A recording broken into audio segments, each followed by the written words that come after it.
하나님 아버지, 우리에게 새로운 하루를 선물로 주시고 또 호흡하며 주의 이름을 찬양하고 기도하게 하시니 감사합니다. 우리 평생의 소원은 주님 앞에 가기까지 맡겨주신 주의 일을 이 땅에서 잘 감당하는 것입니다. 이를 위해 기도의 자리로 나왔습니다.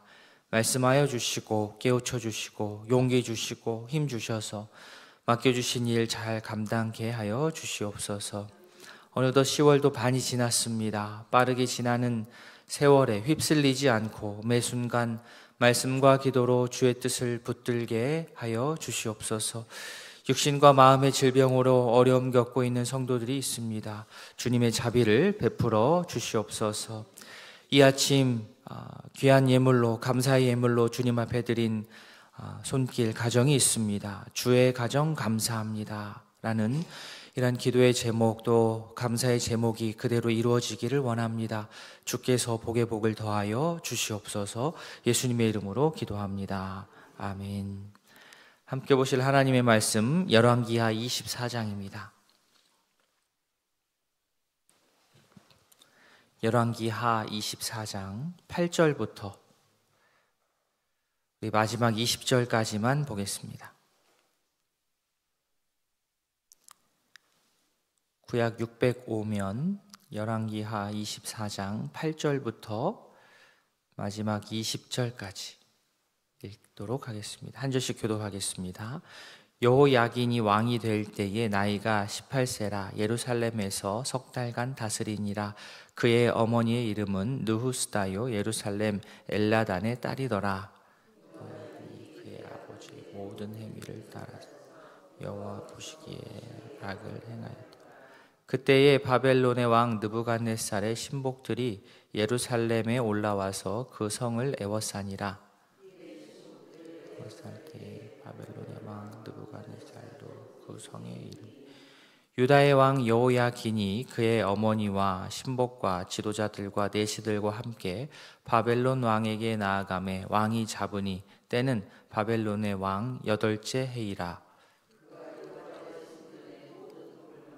왕궁 보물을 집어내고 또 이스라엘의 왕 솔로몬이 만든 것과 여호와의 성전의 금 그릇을 다 파괴하였으니 여호와의 말씀과 같이 되었더라. 그가 또 예루살렘의 모든 백성과 모든 지도자와 모든 용사 10,000명과 모든 장인과 대장장이를 사로잡아 가매 비천한 자 외에는 그 땅에 남은 자가 없었더라. 왕의 어머니와 왕의 아내들과 내시들과 나라의 권세 있는 자도 예루살렘에서 바벨론으로 사로잡아가고 또 용사 7,000명과 장인과 대장장이 1,000명 곧 용감하여 싸움을 할 만한 모든 자들을 바벨론 왕이 바벨론으로 사로잡아가고 또 여호야긴이 시드기야를 하였더라. 시드기야가 왕이 될 때에 나이가 21세라 예루살렘에서 11년간 다스리니라. 그의 어머니의 이름은 하무다리요 림나인 예레미야의 딸이더라. 여호와 보시기에 악을 행한지 같이 봅니다. 여호와께서 예루살렘과 유다를 진노하심이 그들을 그 앞에서 쫓아내실 때까지 이르렀더라. 시드기야가 바벨론 왕을 배반하니라. 아멘. 여호야김 전에 여호야김이 죽어서 장사가 되고 그의 아들 여호야긴이 남유다의 왕이 되었습니다. 그때 그의 나이가 18세였다고 나오니까요. 아주 어리고 또 다스린 기간이 3개월입니다. 나이가 어리고 다스린 기간이 짧다. 이것도 우리가 기억해야 되겠지만 그것보다도 더 중요한 부분은 9절에 나오듯 그의 아버지의 모든 행위를 따라서 여호와 보시기에 악을 행했다. 이 부분이 우리가 기억을 해야 되는 그런 부분입니다. 나이를 떠나서 다스린 기간을 떠나서 정말 중요한 것은 하나님 보시기에 어떠한 왕이었느냐 이 부분입니다. 하나님 보시기에 악을 행하면 하나님께서는 어떻게 하십니까? 곧바로 심판을 바로 내리실 것 같지만 그렇지 않습니다. 하나님께서는 항상 충분한 기회를 주십니다. 하나님께서는 바벨론을 통하여서 남유다가 다시 한번 깨우치고 돌이키기를 원하셨습니다. 물론 바벨론을 직접 상대했던 남유다는 정신이 없어서 거기까지 생각을 하지 못할 수도 있겠지만 정말 지혜로운 사람, 지혜로운 나라는 자신에게 어려운 일이 닥쳤을 때에, 삶의 변화가 크게 찾아왔을 때에 멈춰서 생각을 할 줄 압니다. 물론 우리 인간이 대부분 내가 잘못해서 당하는 그런 어려움들이 대부분이지만 그런 일까지도 다 포함해서 하나님께서는 이러한 삶의 변화와 고통과 아픔과 시련을 통하여서 우리에게 말씀을 하십니다. 고통 자체가 목적이 아니고 이 고통을 통하여서 고통을 제대로 한번 느끼고 자신의 인생을 돌아보는 게 지혜로운 사람의 마음입니다. 남유다도 마찬가지죠. 하나님께서는 이 바벨론을 통하여서 물론 힘들죠. 아프고 어렵지만 남유다가 좀 깨닫고 돌이키기를 원하셨는데 안타깝게도 그러지를 못했습니다. 주전 597년경 바벨론의 왕 느부갓네살이 예루살렘 성을 포위했습니다. 사실 이전에 히스기야 왕 때에는 이 바벨론은 남유다의 적국이 아니라 동맹국이었습니다. 처음부터 사실 적국이었으면 차라리, 물론 그것도 뭐 좋은 건 아니지만 딱 경계를 하고 적어도 배반감은 느끼지 않을 것 같은데 처음에는 마음을 같이 했던 동맹국이 고개를 돌려서 자신들의 적군이 되면 그만큼 충격이 더합니다. 이는 마치 이를 통해서 하나님의 마음을 남유다 백성들에게 보여주시는 것 같다라는 생각도 듭니다. 하나님께서 남유다를 향해서 이렇게 하시는 거예요. 내가 너와 함께 하기를 바랬는데, 내가 너를 믿었는데, 너희를 통해서 나의 계획을 펼치기를 원했는데 너희가 나를 배반했다 하는 그 마음을 이제 원래는 동맹국이었던 바벨론의 배반을 통하여서 아마 남유다가 깊이 깨달았지 않았을까 생각합니다. 바벨론의 왕이 포위하고 쳐들어와서 인지를 끌어갈 것을 우리가 예상을 할 수 있습니다. 그런데 12절 표현이 조금 독특합니다. 여호야긴이 그의 어머니와 신복과 지도자들과 내시들과 함께 바벨론 왕의 앞에 나아갔고 왕이 잡았다, 이렇게 표현을 합니다. 끝까지 저항했다는 그런 모습이 나오지 않고 마치 투항한 것처럼 힘없이 끌려간 것처럼 나왔습니다. 즉 여호야긴은 스스로 바벨론의 포로 되기를 자초했습니다. 투항한 남유다의 성전은 바벨론에 의해서 약탈당하고 노략당하고 13절 맨 뒷부분에서 이렇게 표현합니다. 여호와의 말씀과 같이 되었더라. 이 부분을 다른 쉬운 성경에서는 이렇게 표현했습니다. 이것은 전혀 놀랄 일이 아니었다. 하나님께서 이미 그렇게 될 것을 말씀하셨기 때문이다.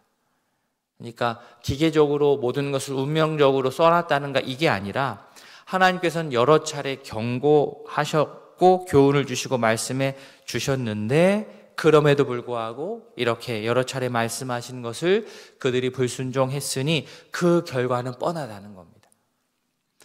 그 결과는 뻔하지만 이 정도로 비참할 줄은 사실 이들이 몰랐습니다. 쓸모가 있겠다 하는 사람들 다 끌고 가죠.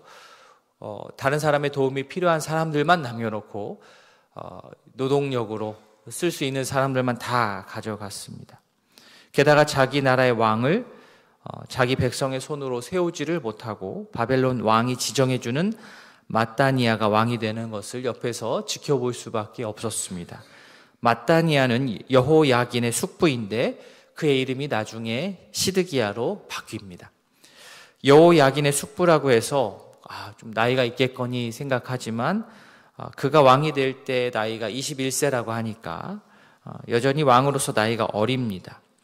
그 어린 시드기야를 왕으로 세우고 11년간 다스리게 해놓고는 실제 그 나라의 주도권은 여전히 바벨론이 쥐고 있는 그런 형국이었습니다. 물론 이렇게 여러 가지 상황이 좋지는 않지만 그래도 늦었지만 지금 이때라도 하나님의 말씀을 듣고 살려고 발버둥치는 것이 맞은데, 그러나 시드기야 역시 19절에 묘사되어 있듯 그가 여호야김의 모든 행위를 따라 여호와 보시기에 악을 행하였다라고 나오고 있습니다. 이미 하나님의 그 진노의 분노의 그 수치가 여기까지 올라갈 대로 올라갔지만 이쯤에는 정말 극에 달하였습니다. 20절에 여호와께서 예루살렘과 유다를 진노하심이 그들을 그 앞에서 쫓아내실 때까지 이르렀다라고까지 나올 정도입니다.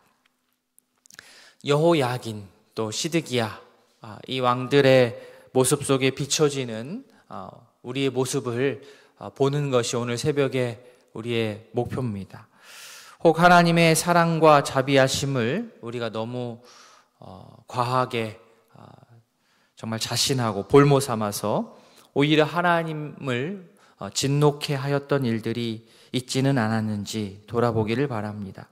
하나님께서 용서하실 거야, 하나님께서 봐주실 거야 라고 하면서 하나님의 은혜와 인자하심을 입으로 잘 고백하면서 뒤로는 자신의 악함을 계속해서 지속할 핑계를 찾고 있었을 때 우리에게 그런 모습이 있지는 않았는지 철저하게 돌아보기를 바랍니다. 그 모습이 바로 하나님의 진노를 불러일으키는 인생의 태도입니다. 하나님께서 경고하시고 돌이키심 그 기회를 주실 때 진정으로 겸손한 사람, 신앙적으로 겸손한 자는 자신의 잘못과 아픔을 인정하고 하나님 앞에서 아프다고 소리치면서 자신의 잘못을 후회하고 돌이킵니다. 하지만 교만한 마음이 가득한 이들은 하나님께서 경고하시고 또 돌이키라고 우리에게 촉구하실 때 분명 하나님의 경고로 인해서 좀 마음이 힘들고 삶도 힘들고 관계도 힘들고 한데 그 어려움을 엉뚱한 것으로 풀려고 애쓰지 않습니다. 하나님의 눈맞춤 하지 않으려고 하는 모습들이 막 있는 거죠. 옆에서 지켜보는 사람도 안타까운데 하나님께서 계속해서 경고하는데 하나님의 말씀을 듣지 않으려고 하고 하나님의 말씀을 듣지 않으려고 도망다니는 그런 어리석은 모습. 하나님께서는 우리에게 이렇게 고난과 환난을 허락하시는 것은 그 고난과 환난 자체에 목적이 있지 않다라는 것을 우리가 꼭 기억하고 그 어려움과 고난 너머에 있는 하나님의 뜻을 헤아리고 정말 그 고통을 부여잡고 주님 앞에 나와 기도할 수 있기를 바랍니다. 하나님께 나의 모든 것들 부끄럽지만 또 후회스럽지만 그 모든 것들 내어놓고 고백하면서 동시에 내 속의 악함을 직면하면서 하나님께 온전히 돌이킬 수 있는 주님의 백성, 하나님의 말씀에 반응하는 주의 백성 될 수 있기를 바랍니다. 그러한 오늘 새벽의 기도의 시간 될 수 있기를 진심으로 소원합니다. 아멘. 오늘 두 가정을 위해서 기도하겠습니다. 김혜성 집사님 가정 성령 충만 위해서 태준, 태현 영육간에 강건할 수 있도록 앞길 인도 위해서 주신 사명 감사로 감당하고 복된 삶을 살 수 있도록 기도해 주십시오. 진선희 집사님 가정입니다. 주님만 섬기고 주님을 닮아가는 가정 되도록 가족 건강, 범사에 감사하고 기도하는 믿음으로 성장할 수 있도록 집사님 가정을 위해서 기도해 주시기 바랍니다. 오늘 말씀을 기억하시고 또 환우들의 건강 회복을 위해서 속해 있는 목장과 전도회 진행 중인 훈련을 위해서 개인의 기도 제목으로 이 새벽 주님께 아뢰도록 하겠습니다. 다 함께 기도하시겠습니다.